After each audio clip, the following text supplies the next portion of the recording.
وہ روایت میں آتا ہے نا کہ کفل نامی ایک نوجوان تھا جو لوگوں کی ماؤں بہنوں کی عزت لوٹا کرتا تھا، بہت بڑا زانی تھا، زنا کرنے والا تھا۔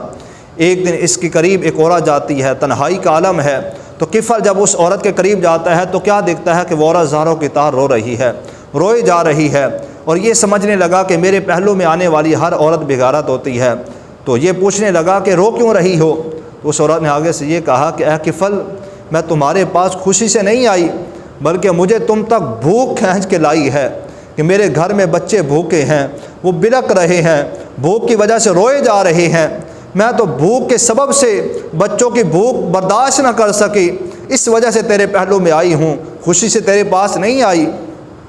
کفل نامی نے جب یہ سنا تو گویا اس کے پاؤں سے زمین نکل گئی، آنکھیں اشکبار ہو گئیں، کہنے لگا کہ اے بہن، یہ پیسے لو، گھر چلی جاؤ اور میرے لیے دعا کرنا کہ میں بڑا کتا انسان ہوں، بڑا کمینہ انسان ہوں، دعا کرنا کہ میرا رب مجھے بخش دے۔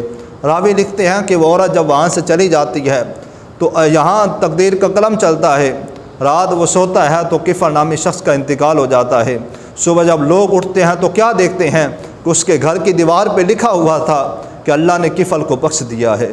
تو اللہ کی رحمت تو بہت وسیع ہے، بس بندہ عاجزی کے ساتھ رب کی بارگاہ میں جھک جائے، اللہ پاک بندے کے گناہوں کو معاف فرما دیتا ہے۔ وہ کفل نامی جو لوگوں کی ماؤں بہنوں کی عزت لوٹا کرتا تھا، ایک اس نے اچھا کام کیا، صلہ کیا، اس نے جو ہے وہ بھلائی کی، اللہ نے صلہ کیا عطا فرمایا کہ اس کے سارے گناہوں کو معاف فرما دیا۔ تو اللہ کی رحمت سے کبھی مایوس نہیں ہونا چاہیے، اللہ کی رحمت بہت وسیع ہے۔ اور روایت میں آنا کہ دو بھائی تھے، ایک نیک تھا، ایک بد کردار تھا، گناہ گار تھا۔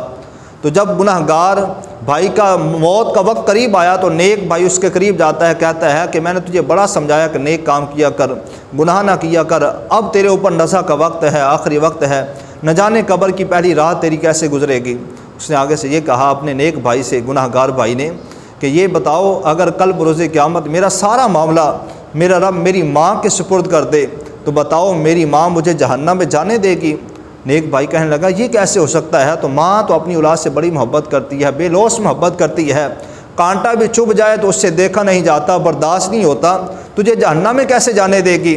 گناہ گار بھائی اپنے نیک بھائی سے روتے ہوئے کہتا ہے کہ پھر ایک ماں جو کانٹا چبھ جائے اس سے دیکھا نہیں جاتا، برداشت نہیں ہوتا، میرا رب تو 70 ماؤں سے بڑھ کر پیار کرنے والا ہے، مجھے جہنم میں کیسے جانے دے گا؟ اتنا اس نے جو ہے وہ کہا، اتنے الفاظ کہے، روح اس کی نکل جاتی ہے، کفن سے انسلی سے پرواز کر جاتی ہے۔ بھائی نے اسے غسل دیا، کفن پہنایا، تدفین کی۔ جب واپس پلٹا، رات سویا تو خواب میں کیا دیکھتا ہے کہ اس کا وہی بھائی جو گناہ گار تھا جنت میں سیر کر رہا ہے۔ پوچھا ما فعل اللہ بک، اللہ نے تمہارے ساتھ کیا معاملہ فرمایا؟ کہا اللہ نے مجھے بخش دیا۔ پوچھا کس عمل کے سبب؟ تو نے تو کوئی نیک کام کیا ہی نہیں تھا۔ تو آگے سے وہ کہنے لگا کہ اسی آخری بات نے میری بخشش کروا دی جو میں نے یہ کہا کہ اللہ 70 ماؤں سے بڑھ کر پیار کرنے والا ہے۔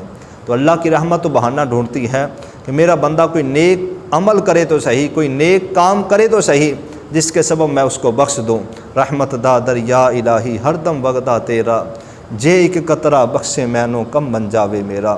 تو اللہ کی رحمت سے مایوس نہیں ہونا چاہیے، بس عاجزی کے ساتھ اللہ کی بارگاہ میں جھک جانا چاہیے، اللہ پاک بندے کے گناہوں کو معاف فرما دیتا ہے۔ تو آج کی رات برکتوں والی رات ہے، رفعتوں والی رات ہے۔ آج کی رات اللہ کی یاد میں گزاری جائے، گریہ ازاری کر کے گزاری جائے، اللہ کی بارگاہ میں توبہ کی جائے، اور آج کی رات کی بڑی فضیلت ہے، نوافل ادا کیے جائیں، صلاۃ و تسبیح کی نماز ادا کی جائے۔ اور اسی طرح روایت میں آتا ہے کہ اگر کوئی آدمی شب برات کی رات کو بیری کے 7 پتے لے کر پانی کے اندر جوش دلا کر گرم کر کے پھر اس پانی کے ساتھ نہا لیتا ہے تو سال بھر وہ بندہ جادو سے محفوظ ہو جاتا ہے۔ تو یہ اس رات کی فضیلت ہے، اللہ پاک ہمیں اس رات کی قدر کرنے کی توفیق عطا فرمائے۔